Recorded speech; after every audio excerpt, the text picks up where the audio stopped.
같이 말씀 읽겠습니다. 마태복음 8장 1절부터 22절 말씀. 다들 찾으셨죠? 네, 함께 읽겠습니다. 시작. 예수께서 산에서 내려오시니 수많은 무리가 따르리라. 한 나병 환자가 나와 절하며 이르되 주여 원하시면 저를 깨끗하게 하실 수 있나이다 하거늘 예수께서 손을 내밀어 그에게 대시며 이르시되 내가 원하노니 깨끗함을 받으라 하시니 즉 그의 병이 나병이 깨끗해진지라.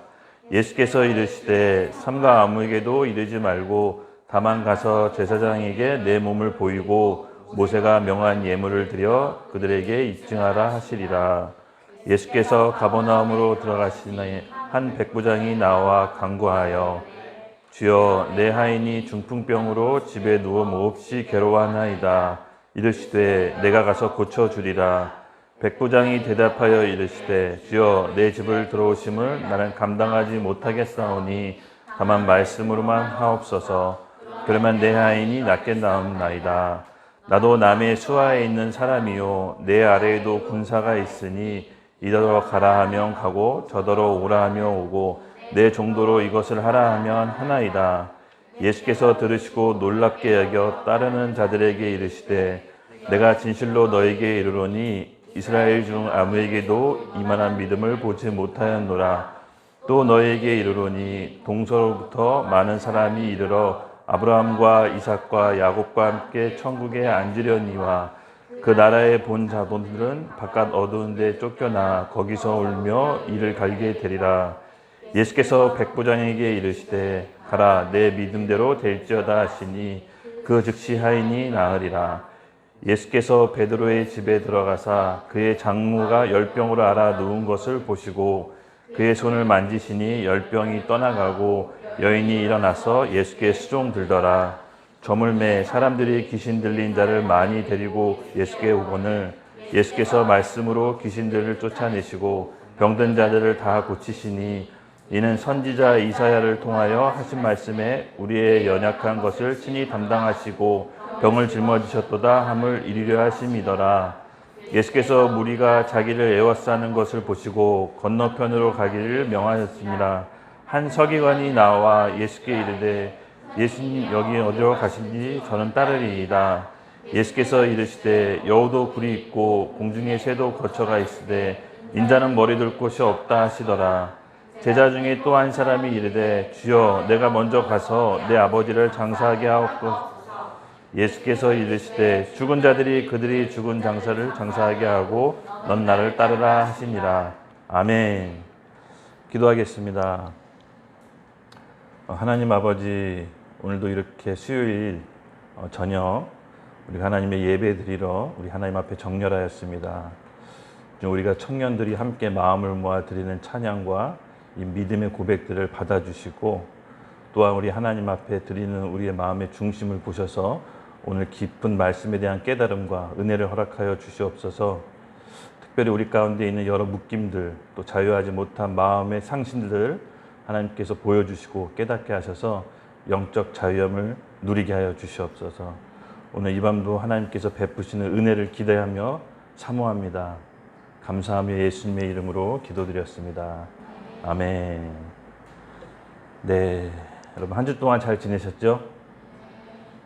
다들 또 일하느냐 또 열심히 신앙생활 하느냐 고생이 많습니다. 그렇지만 우리가 또 이 수요 예배 때 또 흐트러질 수 있는 일주일을 한번 또 다잡고 가기를 원합니다. 하나님 앞에 다시 한번 정렬합시다. 우리가 복을 누리는 거는요 천국을 침노해야 됩니다. 하나님 말씀을 늘 갈망하며 말씀이 선포되는 것으로 모여서 주님의 말씀을 우리 머리로 아닌 이 마음으로 영으로 심깁시다.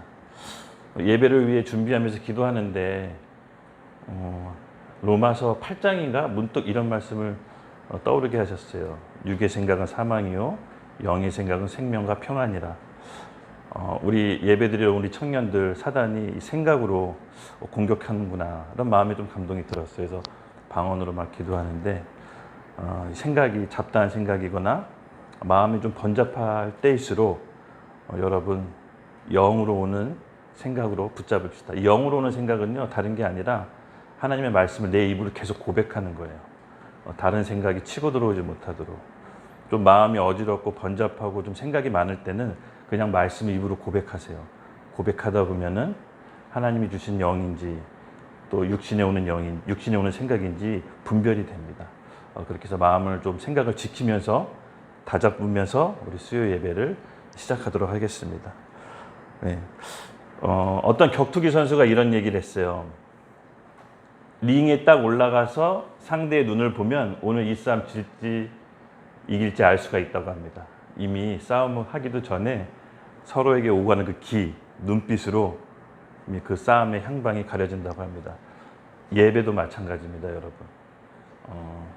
우리가 하나님 말씀을 들으러 왔을 때 우리 마음에 있는 내 마음에 있는 상태에 따라서 오늘 예배가 하나님께 온전히 드려질지 아니면 그냥 의례적으로 드리는 예배처럼 또 왔다가 갈지 판가름 나게 되어 있습니다. 우리가 시간을 내서 또 쉬셔야 되는 시간인데도 불구하고 우리가 수요 예배에 온다는 것은 영적 싸움을 싸러 온 거죠. 승리하시고 가기 바랍니다. 우리의 마음의 상태에 따라서 하나님께서 오늘 우리에게 귀한 말씀을 주실 겁니다. 그런 마음으로 진행했으면 좋겠습니다. 지난 시간 얘기를 잠깐 좀 정리하고 싶은데요. 왜냐하면 오늘부터 마태복음 8장이 이제 들어갈 텐데 마태복음 8장은 성령이 외적 충만함이 나오는 이제 장입니다. 지난 시간 우리 마태복음 5장, 6장, 7장 여러분 아시다시피 산상수훈 말씀, 하나님의 나라에 대한 법, 그리고 하나님 나라에 대한 가치에 대해서 말씀을 예수님께서 쭉 하셨다면 8장부터는 본격적으로 예수님께서 기적과 이사를 베푸십니다. 바로 우리 내면에 있는 성령이 외적으로 충만하게 나오는 그 과정을 보이실 텐데 지난 1년 동안 우리 상반기 동안 계속 했던 내용이 뭐죠, 여러분? 하나님의 나라, 그렇죠? 우리 안에 하나님 나라를 임하는 거. 하나님의 나라가 뭡니까? 바로 하나님의 통치, 하나님의 왕국을 얘기합니다. 구약 시대에는 율법을 지킴으로써 의롭게 될 수 있었지만 오늘날 신약 시대, 교회 시대에는 우리가 내주하시는 성령, 그 성령님의 음성을 듣고 그 성령님께 순종하는 게 바로 성령의 통치를 받고 우리 안에 하나님 나라를 이룬다고 했습니다. 그것은 조금 구체적으로 얘기하면 우리가 늘 얘기했었죠. 바로 자기를 부인하고 예수님과 함께 자기 십자가를 졌을 때 내 혼, 내 감정, 의지, 생각을 십자가와 함께 못 박고 죽고 거듭나는 과정을 계속 겪을 때 우리 안에 하나님 나라가 이루어진다고 했습니다. 그게 성령의 통치를 받는 거고 성령께 순종하는 삶입니다. 지난 우리 상반기 동안 계속 이 얘기를 이제 했습니다. 그래서 여러분 각자 어떤 혼적인 영역, 아직 거듭나지 않은 부분들이 우리 많을 겁니다. 저도 여전히 많이 있고 늘 발견하고 하나님께서 또 가르쳐 주세요. 이제 끝났다 싶었는데 또 알려주시고 또 발견해 주세요. 그럴 때마다 좌절하거나 낙담하는 게 아니라 아직 내 안에 이게 남아 있었구나. 아직 내 안에 이것이 꿈틀거리고 있었구나. 어떤 상황과 환경을 통해서 혹시 주변 사람을 통해서 그거를 하나님께서 발견하게 해주십니다. 그러면 상황 탓도 아니고 환경 탓도 아니고 다른 사람 탓도 아니고 바로 그 상황과 환경과 사람을 통해서 내 안에 감춰진 죄를 하나님께서 보게 하시는 거죠. 우리가 이것을 제거함으로써 우리 하나님의 나라가 우리 가운데 임하게 되는 겁니다. 하나님 나라가 이 가운데 임하는 사람이 다시 오실 천국에 들어갈 수가 있는 겁니다. 천국은 갑자기 들어갈 수 있는 곳이 아닙니다. 바리새인이 예수님께 물어봤죠. 하나님 나라가 언제 임합니까? 그랬더니 예수님이 이렇게 말씀하셨습니다. 여기 있다 저기 있다 할 것이 아니라 하나님 나라는 너희 안에 있는 것이니라. 우리 안에 먼저 이뤄야 됩니다. 지금 성령께서 말씀하시는 말씀을 우리가 듣고 순종하십시오. 그것이 하나님 나라를 우리 안에 이루는 겁니다. 그 과정 가운데 우리가 지금까지 와 있습니다. 그래서 오늘 8절부터는 예수님의 그런 기적과 이적의 사회를 여러 가지 사례를 보면서 정말 그 의미와 뜻을 우리가 어떻게 해석해야 될지, 오늘 내 삶에 어떻게 적용해야 될지 각자 하나님께 우리가 물으며 갑시다. 오늘 크게 4가지 기적에 대해서 살펴볼 건데요.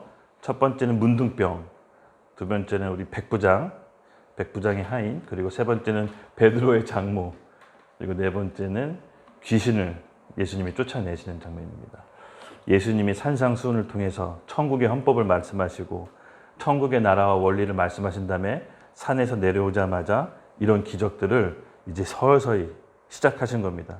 여러분, 왜 이런 기적을 예수님께서 하시는지 제가 기도했을 때 예수님이 우리를 초대하시는 것 같아요. 너희도 이와 같은 기적을 할 수 있다. 과거 초대교회에 있었던 일이 아니라 지금 우리와 같은 성령이, 그 초대교회 성령이 동일하게 있다는 것을 하나님께서 믿음으로 보여주셨습니다. 그러므로 우리의 신앙은 죽은 화석이 아니라 지금도 역사하시는 하나님의 기적이 우리를 통해 나아가기를 예수님께서 원하시는 겁니다. 그래서 우리가 이 말씀을 오늘 듣고 우리 삶에 어떻게 적용해서 성령의 외적 충만함을 펼칠 수 있을지 같이 기도합시다. 이미 부분적으로 맛본 사람도 있을 테고 앞으로 더 큰 기적과 이사를 맛보게 되실 겁니다. 여러분, 그 나라에 우리가 초대된 것을 믿읍시다. 네. 먼저 마태복음 우리 8장 1절, 2절 읽겠습니다. 예수께서 산에서 내려오시니 수많은 무리가 따르리라. 네. 알다시피 우리 5장, 6장, 7장 하면서 예수님께서 산상수훈 권위 있는 말씀을 이렇게 선포하셨죠. 그러면서 사람들이 제자들과 함께 무리로 땅에 내려갑니다. 그리고 2절에 한 나병 환자가 나아가 절하며 이르되 주여 원하시면 저를 깨끗하게 하실 수 있나이다 하거늘. 2절에서 좀 깊이 묵상했어요. 2절에서 좀 시간을 많이 뺏겼는데 설교 준비하다가 한 나병 환자가 상징하는 것이 무엇이고, 그리고 그 나병 환자가 예수님께 보인 반응이 조금 굉장히 일반적이진 않습니다. 나병 환자는 여러분 잘 아시다시피 어떤 병이죠? 문둥병. 이 문둥병의 특징은 살이 점점 썩어 들어갑니다. 근데 이 썩어 들어갈 때 아픈지 몰라요. 그리고 떨어져 나가요. 살이 썩어서 떨어져 나갈 때까지 본인은 고통을 못 느껴요. 그래서 코가 떨어져 나가고 뼈마디, 손가락마디 떨어져 나가고 발가락마디 다 떨어져 나갑니다. 그래서 팔, 다리 막 절단하죠. 실제로 이 나병 환자 본 적은 없어요. 제가 그냥 TV에서나 이렇게 사진으로 본 적은 있는데 끔찍하더라고요. 경험하신 분이 있는데 굉장히 냄새가 많이 난대요. 근데 살이 썩어서 떨어져 나갈 때까지도 고통을 못 느낀대요. 이 나병 환자들의 특징이 그렇습니다. 이제 이 나병이 영적으로 상징하는 것은 뭐냐면요, 바로 거역. 이 구약 시대의 이 죄, 특히 이 장애를 입거나 불치병을 입는 그 나병 환자들은 사회로부터 완전히 격리시켰습니다. 그리고 그들은 죄가 있다고 봤어요. 단순히 병을 떠나서 영적인 이유로 죄가 있어서 저런 병이 발병했다라고 제사장들이 봤어요. 그래서 사회로부터 격리시켜서 사회생활도 못하고 경제적인 활동도 못하게 해버렸습니다. 완전히 고립된 상태로 자기들끼리 살게 됐거든요. 그런 나병 환자가 예수님이 산상수훈을 통해서 땅에 내려오신다는 것을 소문을 듣고 담대하게 예수님께 나아간 거예요. 구약의 율법의 규례를 깨고 나 오늘 아니면 안 되겠다는 심정으로 나병 환자가 예수님께 나아갔는데, 중요한 건 뭐냐면요, 나병 환자가 예수님께 나갔을 때 주여 제 병을 고쳐주소서가 아니라 여기 보시면 원하시면 절하여 이르되 주여 원하시면 저를 깨끗하게 하소서. 원하지 않으면 깨끗하게 않게 할 수가 있다는 얘기인가? 이 부분에서 조금 왜 나병 환자가 이렇게 얘기했을까라고 퀘스천이 스스로 좀 들었어요. 왜냐면 제가 좀 이 부분에 대해서 하나님께 좀 명쾌하게 대답을 듣고 싶었거든요. 왜냐면 이 사복음서 보면 여러 환자를 예수님께서 고치시는데, 어떤 환자는 예수님 옷끝만 잡으면 내가 날 수 있다. 주여 저를 일으켜 주소서. 주여 제 눈을 보게 하소서. 자기 처해 있는 상황에 대해서 해결받도록 예수님께 나와서 병을 고쳐달라고 하는데, 나병 환자는 좀 특이했어요. 원하시면 저를 깨끗하게 하실 수 있습니다라고 예수님께 주권을 드려요. 자기 상황을. 제가 이 부분이 좀 특이했거든요. 그래서 기도했어요. 정말로 이 문둥병 환자가 자기의 치료를 내세우지 않고 왜 원하시면이란 말로 하나님께, 예수님께 주권을 드렸을까? 이 지점에서 좀 많이 생각을 했었는데, 이렇게 생각하고 기도하다가 문득 좀 이런 생각이 들었어요. 내가 처해 있는 상황, 내가 지금 겪고 있는 일들, 내가 겪고 있는 문제들을 우리가 이것이 해결되고 자유하면 이제 행복해진다라고 일반적으로 생각을 합니다. 물론 뭐 우리가 원하는 성공, 뭐 원하는 우리의 인생의 계획들이 성취되고 뭐 쾌락을 즐겨서 행복하다고 느끼는 경우도 있지만 대부분 내가 지금 처해 있는 상황과 환경과 이 아픔들, 고통들, 괴로움을 벗어나는 것으로부터 행복하다라고 인식을 합니다. 그래서 보통 의미한 행복하다라고 했을 때 내가 처해 있는 상황으로부터 벗어날 수 있도록 그걸 구하는데 이 나병 환자는 조금 특이했어요. 제가 봤을 때. 왜 주님께서 원하시면이라고 했을까? 저는 그 부분이 조금 저에게 굉장히 의문점이 들었습니다. 그랬더니 예수님께서요. 3절에 보니까 손을 내밀어 그에게 대시며 이르시되 내가 원하노니 깨끗함을 받으라 하시니 즉시 그 나병이 나았다. 손을 내밀어서 그에게 대시며. 이 부분은 제가 받는 감동이 좀 있었어요. 나병 환자는 예수님께 주님이 원하시면이라고 했고 예수님은 네가 원하느니 깨끗함을 받아라라고 서로 주거니 받거니 누구 탓을 돌리는 것도 아니고 그렇게 말씀하시는 대화가 저한테 굉장히 좀 이상적이었습니다. 그래서 3절에 보고 되게 딱 눈에 들어왔던 부분은 사실 그 말보다는 예수님께서 그에게 내미신 손이었습니다. 바로 진짜 행복은 내가 처해 있는 힘든 상황, 날 괴롭히는 환경, 나에게 어려움을 주는 그 사람이 아니라 그 상황과 환경, 사람을 통해서 진정한 행복을 예수님께서 저에게 주시려고 하는 것. 그것은 뭐다? 내가 죄인이라는 것. 내가 죄인이라는 깨닫는 거다.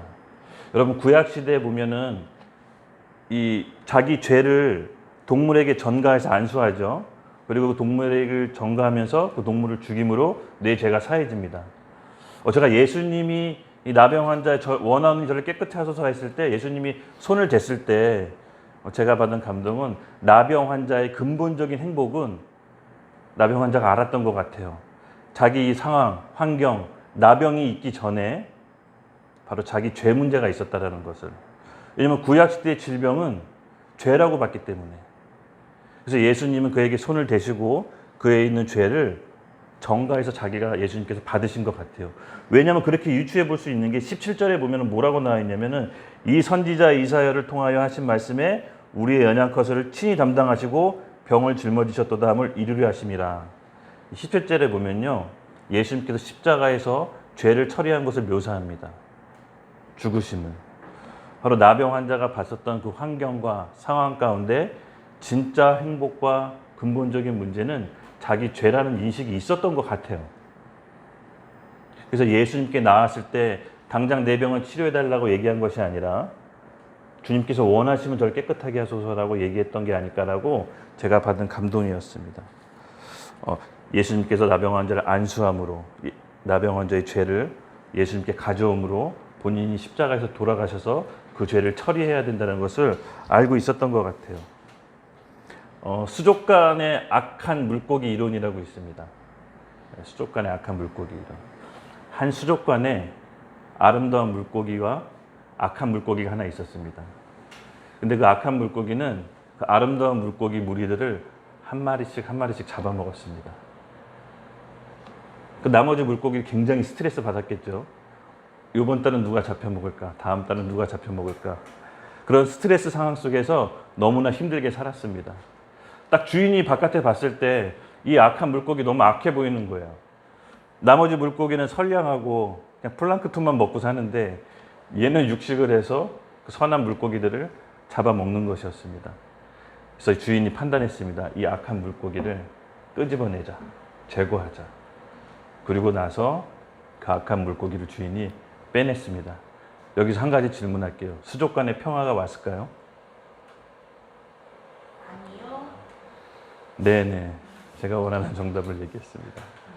수족관을 관찰했더니요. 악한 물고기가 없어서 처음에는 평화가 왔습니다. 사이좋게 자기네들 원하는 대로 살다가 기하급수적으로 번식을 했습니다. 번식을 하고 수족관이 상황이 안 좋아지고 환경이 더러워지고 여러 가지 문제점이 발생하다 보니까 세상에 서로 잡아먹기 시작했습니다. 알고 봤더니 그 악한 물고기는 그 수족관을 관리하면서 개체수를 조종하면서 적당한 인원수에 맞게 적당한 살기 좋은 환경을 만들고 있었던 겁니다. 근데 우리가 보기에 있을 땐 그 악한 물고기가 잡아먹는 것만 보고 악하다고 생각했던 거죠. 결국은 급기야 너무나 많은 인원수에 따라서 서로 잡아먹기 시작합니다. 그 잡아먹는 것을 악하다고 보고 그 선량한 물고기들이 이제 서로 육식으로 변한 거죠. 그러므로 여러분, 진짜 행복은 우리 상황도 아니고 우리 처해 있는 환경도 아니고 내 주변에 있는 그 나쁜 사람도 아닙니다. 진짜 행복은 내가 죄인이라는 거, 내가 악하다라는 걸 깨닫는 겁니다. 하나님이 실수가 없으시고 오류가 없으신 우리 삶을, 과거, 현재, 미래를 알고 계신 하나님께서 우리의 모든 삶을 컨트롤하고 계십니다. 우리가 상황과 환경, 그런 여러 가지 사람들 때문에 우리 마음속에 담아두고 있는 그 원망, 마음의 상실, 심히 부패한 마음, 내가 이렇게 해도 돼, 저렇게 해도 돼, 내 마음의 감정 상태에 내 마음대로 휘둘려지는 그 상태가 바로 죄라는 인식이 필요합니다. 내 감정의 상태가 이게 죄라는 인식을 하려면은 우리가 회개해야 되는 겁니다. 성령이 오시면 죄에 대해, 의에 대해, 심판에 대해 깨닫게 하신다고 합니다. 성령이 오신다는 것은 무엇이 죄인지, 내 마음으로 짓고 있는 죄, 밤마다 짓는 공상, 여러 가지 그런 감정적인 상태가 죄라는 인식이 들어야 하나님께서 우리를 고칠 수가 있습니다. 내가 먼저 아프다는 사실, 내가 병들었다는 사실을 하나님께 인정해야 우리를 치료하실 수 있습니다. 나병 환자는요, 사실 우리의 부패한 마음을 상징하고 그 부패한 마음의 근본적인 해결을 하기 위해서는 나병 환경, 나병 환자, 나병이 아니라 환경도 아니라 사람도 아니라 본인의 죄였다는 사실을 인정하고 주님께 엎드려 도움을 구한 겁니다. 그 즉시 예수님께서는 안수하시고 나병 환자의 죄를 갖고 오셔서 십자가에서 처리하신다는 게 17절의 묘사가 나옵니다. 여러분, 우리가 갖고 있는 여러 가지 환경들 있죠. 상황들 있죠. 사실은 엄밀히 따져보면 하나님께서 허락하신 겁니다. 왜 허락하셨습니까? 우리의 악함, 우리의 죄, 그 죄성을 보게 하려고.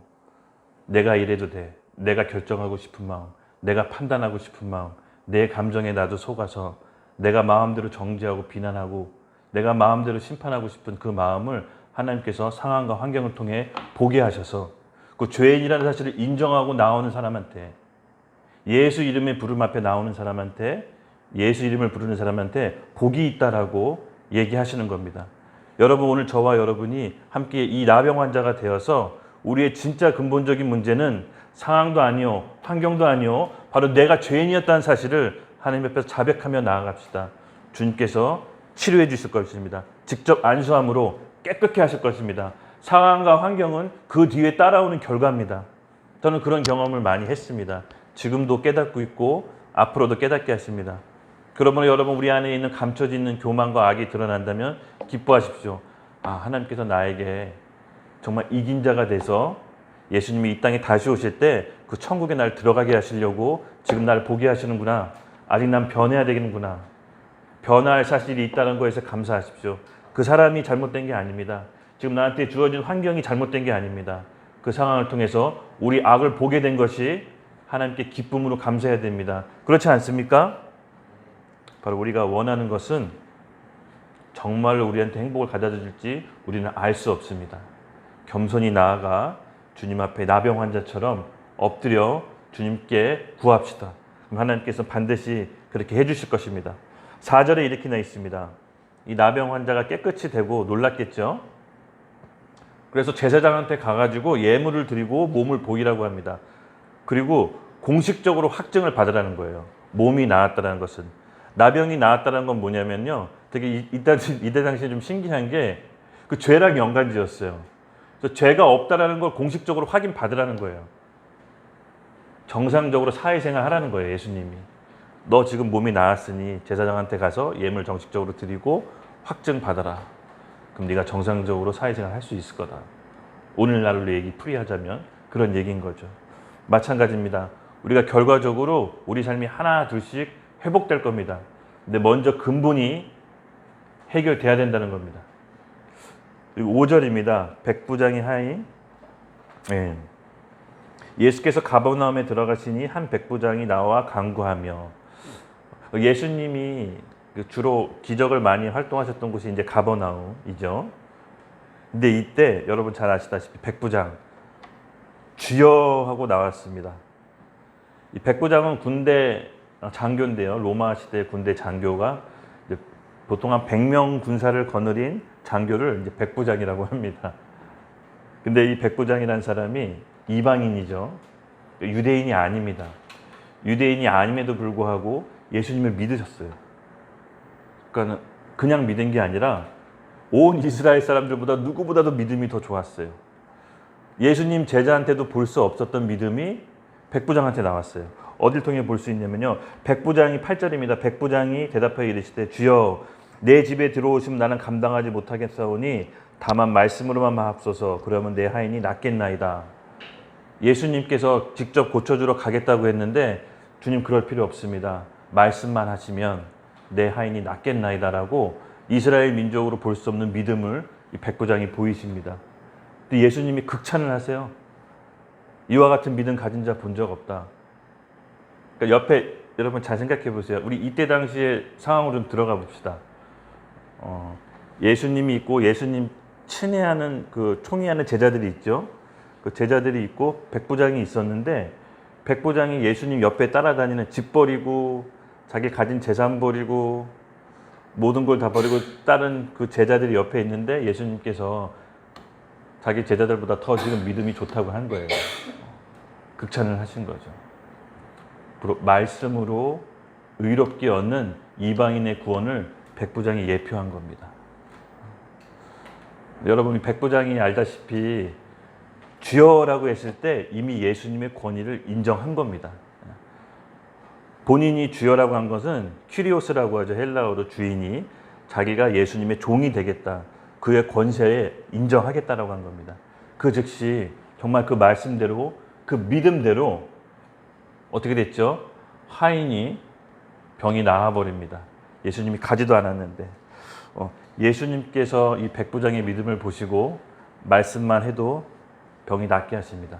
여러분 이 믿음의 원리를 우리가 좀 오늘 취했으면 좋겠어요. 우리가 하나님께 말씀을 구하고 기도하고 했을 때 분명히 하나님 우리께 말씀해 주십니다. 그 말씀을 믿음으로 취합시다. 믿음으로 취합시다. 나병 환자의 죄를 우리가 인정하고 하나님께 도움을 구했다면 그 다음에는 믿음으로 취하는 과정이 필요합니다. 더 이상 눌려 있을 필요가 없습니다. 과거에 대해서 기억, 아픈 상처에 대해서 내가 붙잡고 내 안에 감옥에 갇혀 있으면 안 됩니다. 그 다음은 믿음으로 나가는 겁니다. 예수님께서 말씀하셔 나았다라고 하면 나은 겁니다. 여러분 우리 믿음의 조상 아브라함은요. 처음부터 믿음의 조상이 되었을까요? 그렇지 않았습니다. 이 아브라함의 행적을 보면요. 이 사람이 진짜로 남자로서 할 수 없는 짓을 한다니까요. 하나님 말씀에 따라 믿음으로 하란을 떠나서 가나안에 갔지만은 가뭄이 들자 경제적으로 어려움이 닥치자 이집트로 점점 내려가요. 하나님께서는 아브라함은 이집트 가기를 원치 않으셨어요. 가나안에서 하나님께 예배드리기를 원했는데 어찌된 영문인지 가뭄이라고 표현했는데 경제적인 어려움을 뜻합니다. 경제적인 심각한 어려움이 터지자 살기 좋은 이집트로 갑니다. 그때 무슨 일이 벌어졌냐면요. 아내를 바로 왕한테 뺏기는데 뺏겼을 때 지키려고 한 게 아니라 자기 죽을까 봐 아내 사라한테 내 오빠라고 해라. 나 당신 남편이라고 하면 나 죽일 테니까. 그러니까 얼마나 어처구니가 없었겠어요. 사라가. 자기 남편 죽을까 봐 또 불쌍해서 그렇다고 해줘요. 근데 그런 일을 2번씩이나 해요. 아브라함이. 처음부터 믿음의 조상은 아니었습니다.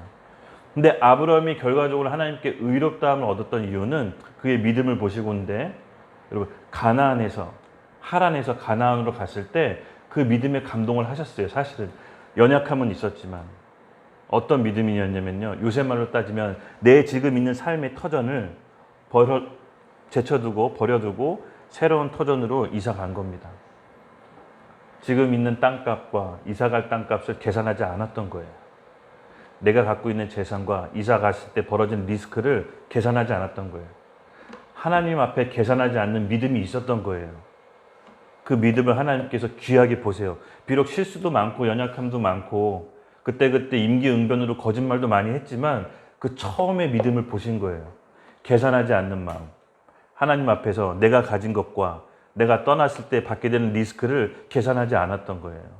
여러분, 오늘 우리에게도 이 백부장의 믿음도 바로 그와 같은 계산하지 않는 믿음입니다. 하나님 우리에게 말씀해 주셨다면 계산하지 맙시다. 하나님께서 우리에게 주시려고 하는 것은 결과적으로는 복이에요.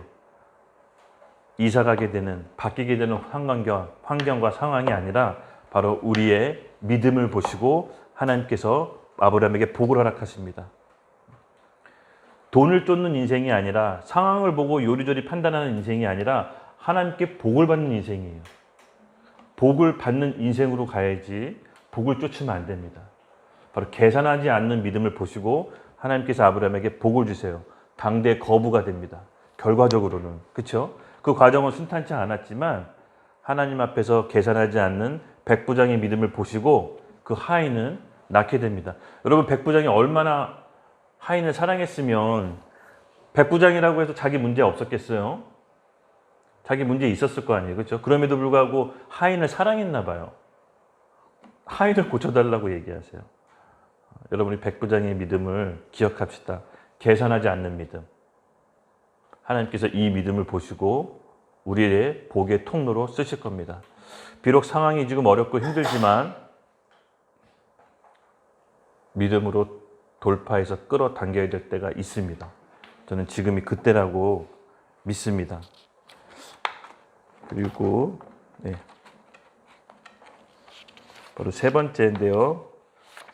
바로 베드로 장모 사건입니다. 갑자기 남지없이 예수님께서 나병 환자 고치시고 백부장이 하인을 고쳤는데 베드로가 갑자기 자기 집에 끌고 가서 장모님이 병을 치유하는 장면이 나옵니다. 그 중간에 뭐 어떻다는 설명이 없어요. 갑자기 그냥 장면이 바뀌어요. 제가 이제 기도하면서 유추해 봤어요. 어떤 상황이었을까. 그냥 이번에도 상상으로 그 상황 가운데 한번 들어가 볼게요. 베드로가 옆에서 봤을 것 같아요. 예수님이 산 위에서는 권위 있는 말씀으로 정말 이렇게 가르치다가 갑자기 산에 내려와서 보니까 엄청난 능력이 있으셔. 내가 모시고 있는 스승이 말씀에 권위 있을 뿐만 아니라 능력도 있네. 아니, 병을 고치는 기적이 있네. 와, 이분 옆에 서길 정말 잘했다. 집 버리고 재산 버리고 따르길 너무 잘했다. 결국 이분이 이스라엘의 왕이 되면 나도 한 자리 하겠구나라고 생각을 아마 하고 있었을 것 같아요. 이건 어디까지나 제 그냥 상상입니다. 그랬을 적에 베드로가 옆에서 보고 자기도 아픈 사람이 있는데 생각나는 사람이 있었던 거예요. 집에 계신 장모님. 빨리 치고 들어가자. 이 베드로의 장점 아시죠? 기회를 보고 빨리 치고 들어가요. 그래서 갑자기 장면이 바뀌는데 뭐 이렇고 저렇고 얘기가 없어요. 성경에. 그냥 갑자기 베드로 집으로 가서 장모를 치료하러 가요. 제가 생각하기에는 베드로가 보고 예수님 이 치유 사역할 때 우리 집에 계신 장모님한테 빨리 데리고 가야겠다. 그래서 먼저 선수 친 것 같아요. 그래서 여러분, 장모님이 계신 집으로 갔는데 열병. 일단 열병도 구약의 규례에 따르면은 사람이 손댈 수가 없어요. 손을 대서도 안 돼요. 그러니까 부정한 질병이 쭉쭉쭉쭉 나열되어 있는데 그 중에 하나였어요. 그러니까 부정한 사람에게 손을 대면 정한 사람이 되는 게 아니라 같이 부정해지기 때문에 부정한 사람에게 손을 댈 수가 없었어요. 근데 예수님께서는 누워있는 베드로 장모를 보시고 손을 대시죠. 그리고 장모님이 열병에서 낫고 어떻게 합니까? 수종 든다고 합니다. 예수님께 수종 듭니다. 간단히 두 구절밖에 안 나와 있어서 뭐라고 여기에 대해서 막 해석을 하기가 좀 힘든 점이 있지만 그냥 이것도 유추해 보면요.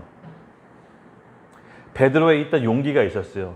예수님이 치유 사역하시는 걸 보고 자기가 당장 아픈 장모님이 생각이 나서 장모님께 데려갔을 때 예수님께서 거절하진 않으셨죠. 왜냐하면 자기가 총애하는 제자였기 때문에. 그리고 베드로 장모를 고쳐줬을 때 베드로 장모가 예수님께 수종듭니다. 제가 이거는 좀 개인적으로 들었던 생각인데 우리가 살면서 우리 공동체든 친구든 갑작스러운 어려움을 당한 사람들이 있을 거예요. 그렇죠? 뭐 뜻하지 않은 죽음, 뭐 얼마 전에 우리 혜진 자매님 할머니 장례식장에 갔다 왔지만 그런 갑작스러운 어려움이 있을 때 가줘야 된다. 가줘야 된다. 가서 우리가 갖고 있는 복음과 섬김을 통해서 도리어 섬김을 받을 수 있구나. 그렇게 해서 늘 마음에 복음을 준비하시는 태세를 준비시켜야 될 것 같아요. 누군가가 도움을 청하거나 섬김을 요구했을 때 우리가 가서 섬기고 도와줬을 때 그 도움과 섬김을 받은 분이 도리어 우리에게 섬김을 해주는 이런 원리를 이 장면에서는 좀 보게 됐어요. 그냥 제가 제3자 입장에서 그 장면 속에 들어가서 엿보는 거죠. 그냥 이 두 구절밖에 없었기 때문에. 여러분, 우리가 그렇게 도움을 청하는 분들이 있다면 복음의 말씀을 언제든지 전할 수 있도록 준비합시다. 그래서 그분들에게 섬기고 말씀을 전할 때 그분들이 우리를 섬기고 또 혹시 압니까? 우리 공동체에서 함께 수종 들지. 저는 이런 원리를 좀 감사하게 받았어요. 이것뿐만 아니라 좀 준비해야 된다라는 마음의 감동을 받았어요. 이건 어디까지나 이 성경 말씀을 보고 제가 들었던 생각인데 어떤 준비냐면은 우리가 어떤 상황이 어떻게 펼쳐질지 모르기 때문에 성령께서 주시는 감동에 따라 때로는 우리가 즉흥적으로 행동할 수가 있어야 됩니다. 하나님이 복을 주실 때는요, 갑자기 그 기적을 베푸는 게 아니라 어떤 사건과 상황을 허락하십니다. 그래서 그 사건과 상황을 보시고 어떤 복을 주실지 결정한다는 걸 제가 알았어요. 얼마 전에 무슨 일이 있었냐면요, 이건 제가 그냥 제 경험인데, 우리 집 앞에, 우리 엄마 도시락 앞에 보면은 조그만 옆에 할머니 슈퍼가 있어요. 그 할머니 슈퍼 앞에서 노숙자분이 계속 며칠씩 밥을 먹고 있었어요. 원래 우리 집에서 밥을 먹고 기훈이가 이제 밥을 챙겨줬었는데 돈이 없으셨는지 도시락 사 먹을 돈이 없으셨는지 그냥 그 슈퍼 앞에 그 가판대에다 그냥 소주랑 계란을 먹고 있더라고요. 며칠을 봤어요. 아무 생각이 없었어요. 그냥 제 속으로는 무슨 생각이 들었냐면 한 일주일 있으니까 좀 다른 데 가서 드셨으면 좋겠다는 생각이 들었어요. 손님 오고 가는데 조금 보기도 안 좋고 냄새 나고 술 취해 있고 항상 뻗어 있으니까 이건 내 속마음이었어요. 다른 데. 근데 가만히 생각해 보니까 하나님이 섬기라고 했지. 내가 산상수훈 5장, 6장, 7절을 얘기해 놓고 왜 이런 마음이 들지? 거저 오는 사람 거저 내보내지 말고 주라고 했는데 속옷까지 달라고 한 사람 겉옷까지 내주려고 했는데 왜 이랬을까라고 갑자기 좀 생각이 바뀌면서 그냥 공깃밥하고 김치랑 국물을 좀 갖다 드렸어요. 맛있게 드시더라고요. 그리고 멸치씩 그냥 드렸어요. 맛있게 드시더라고요. 계실 때마다 그냥 좀 드렸어요. 그리고 시간이 흘렀어요. 그때 당시는 그냥 제 개인적인 경험이에요. 모두가 적용되는 건 아닙니다. 그때 당시는 그게 뭔지 몰랐어요. 그리고 어저께였을 거예요. 그렇죠? 이 배달이 왔는데 가끔 배달할 때 그러니까 배달 지역이 아닌 사람이 배달해서 골탕 먹일 때가 있어요.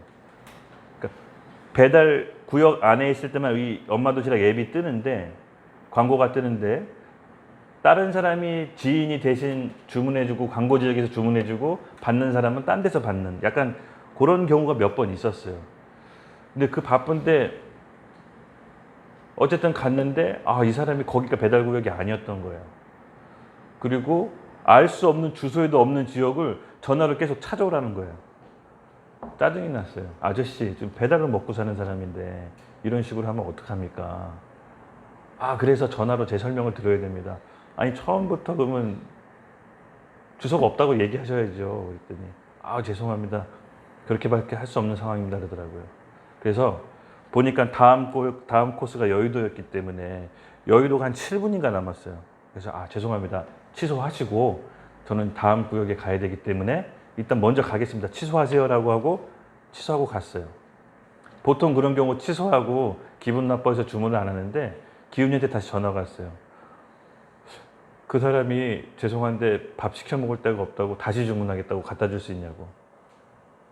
일단은 급한 여의도를 끝냈기 때문에 알았다고 했어요. 그리고 그 사람한테 전화를 했어요. 아저씨 요번에는 이렇게 하면 제가 못 찾아가니까 아저씨가 앞에 나와 있으라고, 아니면은 지도에 포인트를 그려서 나한테 보내주든가, 무슨 영등포에서 김서방 찾기도 아니고 어떻게 찾냐고, 주소도 없는지를 계속 찾아 헤맸거든요. 나갈 수 없는 상황이니까 이러지, 나갈 수 있으면 제가 딴 데서 시켜 먹자 이러더라고요. 딴 데서 시켜 먹으라고. 근데 그때 갑자기 진짜 신기하게 성령께서 너 그러지 마라라고 마음 딱 주시더라고요. 너 그러지 마라. 갖다 주라. 왜 갖다 주라는 마음이 드는지 모르겠는데 갖다 주라 그래서 갖다 줬어요. 그 앞에 섰어요. 그래서 내가 아저씨한테 경고했습니다. 아저씨 안 나와 계시면 저 그냥 갈 겁니다. 무조건 나와 계세요. 근데 마음속에 사실은 그 얘기할 때 성령께서 혈기 부리지 말고 갖다 주라는 마음을 주셨거든요. 근데 도저히 바쁜데 그렇게 할 수가 없었어요. 죄송합니다. 요번엔 제가 한 번만 거역하겠습니다. 그래서 아저씨 갖고 나오세요 그랬어요. 저 도착하기 5분 전입니다 그랬더니 세상에 포크레인을 몰고 도로 한복판으로 나오셨어. 아니 차로 배달하시면서 안 갖다 주신 거예요. 그래서 어딘지 알아야죠 그랬더니 내가 좀 미안하더라고요. 작업하느라가 이게 밥을 잘 못 먹는 상황이었나 봐요. 그래서 주면서 좀 미안하더라고요. 그 왜 이 얘기를 지금 장황하게 하냐. 그러니까 하나님께서 어떤 기적을 베푸실 때는 어떤 상황과 사건을 만든다 그랬죠. 그 어떻게 하는지 보세요. 하나님이 첫 번째 그 우리 노숙자 앞에 계신 분한테 처음엔 제가 냄새나고 좀 그래서 계속 회피했는데 나중에 성령께서 주시라는 마음 줘서 한 3번을 줬는데 그때 이후로 홀에 손님이 계속 들어오기 시작했습니다. 홀에 손님이 좀 불어나기 시작을 했어요. 저는 이거랑 연관이 있다고 봐요. 기훈이는 어떻게 생각하는지 모르겠지만. 근데 배달은 점점 줄어들었어요. 배달은 줄어들었어요. 홀에 손님이 많아서 오기 좋은데 배달은 줄어들었어요. 그 포크레인 아저씨 줄 걸. 하나님 또 이렇게 테스트하셨구나. 속았다. 혈기 부리지 말 거다. 혈기 부리지 말고 어쩐지 성령께서 갖다 주시는 감동이 있더라. 하나님이 기적을 베푸시기 전에 우리 마음과 태도를 봐요. 나병 환자 같은 태도, 백부장 같은 태도, 장모와 같은 베드로 장모 같은 태도. 한쪽은 그래도 어쨌든 홀이라도 한쪽은 얻었어요. 그렇죠? 반쪽짜리 순종이었던 거죠. 그래서 너무 기가 막히지만 늘 말씀과 기도 가운데 성령께서 주시는 음성에 좀 더 세밀하게 내가 반응해야겠구나. 반쪽짜리 성공이었지만 어쨌든 지나고 나니까 깨닫게 해주세요. 항상 지나고 나면 깨닫게 해주셔. 그때 당시에는 말씀 안 해주시다가 어쨌든 제가 큰 깨달음을 얻고 한 번만 또 이런 상황이 있으면 무조건 올인해야지. 아니 한강에 내가 헤엄쳐서라도 갖다 줘야지. 그런 상황 허락 안 하시더라고요. 우리가 성령과 동행한다는 삶은 이처럼 기쁘고 행복한 겁니다. 비록 실수하고 넘어지지만 아브라함처럼 계산하지 않는 믿음까지 우리 함께 다다릅시다. 예수님께서 분명히 우리를 제자로 부르셨고 삼으셨기 때문에 성령께서는 그때 저번 주에 얘기했죠. 우리를 영원토록 함께 한다고, 떠나지 않겠다고. 저는 그 말씀이 저는 너무 좋아요. 떠나지 않겠다고 하는 말씀. 실수할 수 있습니다. 상황 판단 그때 못하고 혈기 부릴 수 있지만 하나님께서는 깨닫게 해주십니다. 우리를 어디로 가야 될지. 그리고 16절 저물매 사람들이 귀신 들린 자를 많이 데리고 예수께 오거늘 예수께서 말씀으로 귀신들을 쫓아내시고 병든 자를 고치시니라. 본격적인 영적인 싸움. 저번 주에 제가 얘기했었던 하나님을 떠난 인간의 상태가 어떤 상태다 그랬죠? 영은 죽고 사단에게 매여서 종노릇하고 있는 상태. 이 상태에 대해서 예수님께서 본격적으로 하나님의 나라를 사탄으로부터 빼앗기 시작합니다. 귀신 눌린 거, 귀신 들린 거, 영적으로 예수님께서 그 사람들 그리고 이 땅 하나님 나라를 점점 회복하시는 일을 8장부터 시작하는 겁니다. 여러분 우리가 성령을 받았다는 것은 나 혼자 개인적으로 구원받고 천국 가라고 성령을 주신 게 아닙니다. 잃어버린 하나님 나라의 영역을 우리 가정, 친구, 직장 그리고 모든 사람에게 회복하시라고 권세를 주신 겁니다. 지난 시간 구원받은 사람의 권세 같이 우리 얘기 들었죠. 예수의 이름을 선포하고 우리 섬기라고 한 천사들에게 명령하고 또 예수의 이름을 권세해서 말씀으로 믿음으로 고백하면 우리는 하나님 안에서 능력이 나가게 됩니다. 바로 잃어버린 하나님의 나라를 우리를 통해서 조금씩 구체적으로 알려주실 것입니다. 성령님은 우리가 뭘 되찾아야 될지 구체적으로 알려주세요. 사실은 하나님 나라가 우리 안에 임하지 못하는 게 죄 때문이에요. 죄. 우리의 아픈 마음, 상실한 부패한 이 마음이 하나님 나라가 우리 안에 들어오지 못하게 합니다. 그것을 인정하는 게 첫 번째 시작입니다. 그리고 18절, 19절 제가 읽겠습니다. 예수께서 무리를 자기의 에워싸는 거 보고 건너편으로 가시고 명령하니라. 한 서기관이 나와 예수께 아뢰되 선생님이여 어디로 가든지 저는 따르리이다.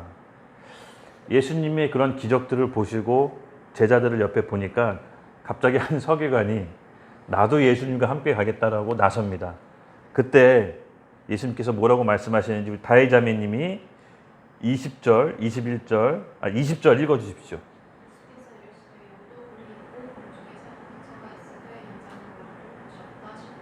아멘. 그 서기관이 담대하게 나도 주님을 따라가겠습니다고 했더니 예수님께서 조금 실망스러운 얘기를 하세요. 너 나 따라오면은 머리 둘 집도 없고 변변한 반찬거리도 없고 뭐 그렇다고 내세울 만한 너한테 권세도 줄 수 없는데 따라올 수 있겠냐. 그랬더니 그 다음 구절은 대답이 없으세요. 그 서기관이 따라갔다 따라가지 않았다는 말이 없습니다. 그리고 21절 제자 중에 또 한 사람이 이르되 주여 내가 먼저 가서 내 아버지께 장사하게 허락하옵소서. 20절 우리 서영재매님 읽어주십시오. 예수께서 이르시되 죽은 자들이 그 죽은 자들을 장사하게 하고 너는 나를 따르라 하시니라. 아멘. 그러니까 예수님께서는 죽은 자도 죽은 자지만 숨만 쉰다고 살아있다고 보지 않았습니다.